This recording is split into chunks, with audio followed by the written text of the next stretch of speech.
And welcome back. We want to get to some breaking news. President Donald Trump has now arrived in the Rose Garden and is giving us an update on the coronavirus situation across the country. Let's listen. Will not arrive for another 2 weeks. The same modeling also shows that by very vigorously following these guidelines, we could save more than 1 million American lives. Think of that, 1 million American lives. Our future is in our own hands, and the choices and sacrifices we make will determine the fate of this virus and really the fate of our victory. We will have a great victory. We have no other choice. Every one of us has a role to play in winning this war.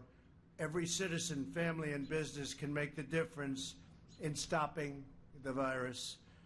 This is our shared patriotic duty. Challenging times are ahead for the next 30 days, and this is a very vital 30 days.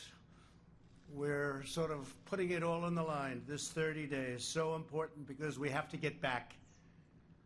But the more we dedicate ourselves today, the more quickly we will emerge on the other side of the crisis, and that's the time we're waiting for. The more we commit ourselves now, the sooner we can win the fight and return to our lives, and they will be great lives, maybe better than ever. Today we reached a historic milestone in our war against the coronavirus. Over 1 million Americans have now been tested, more than any other country by far, not even close, and tested accurately.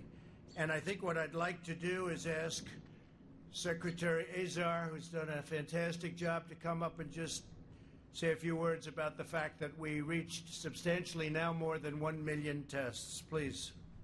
Thank you, Alex. Well, thank you, Mr. President, for your leadership in marshaling all the resources that we have for this unprecedented testing effort. And thank you, Mr. Vice President, for leading a whole-of-economy approach to testing.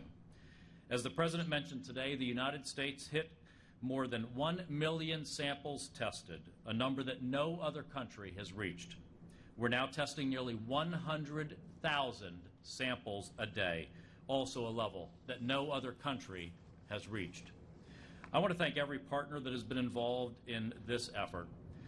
That includes all of the men and women of the FDA and the CDC, including Director Redfield and Commissioner Hahn. Together, the FDA and CDC have worked to balance the need for testing on an aggressive scale with the scientific rigor that Americans expect. Working with our testing coordinator, Admiral Giroir, they have now truly unleashed the ingenuity of the private sector and our state and local leaders, the centerpieces of America's historic approach to testing. I want to thank those state and local leaders who've used their on-the-ground resources and knowledge to lead testing and make it much more easily accessible to the Americans who need it. I'm also grateful to FEMA, with whom we're now working closely to get state and local partners what they need. I also want to thank CMS, where Administrator Verma has given healthcare providers unprecedented flexibility to scale up capacity for testing and treatment and has ensured that tests will be paid for.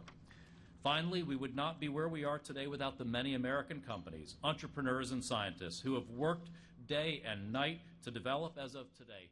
And you've been watching the President's news conference as the Coronavirus Task Force gives us an update. The President saying all of us have a role to play in stopping this virus. As you know, the President yesterday extended the social distancing guidelines to April 30th. If you'd like to continue watching this, we've got it for you right now on the WTHR Facebook page. We've got a lot of extra news to get to you tonight, including retailers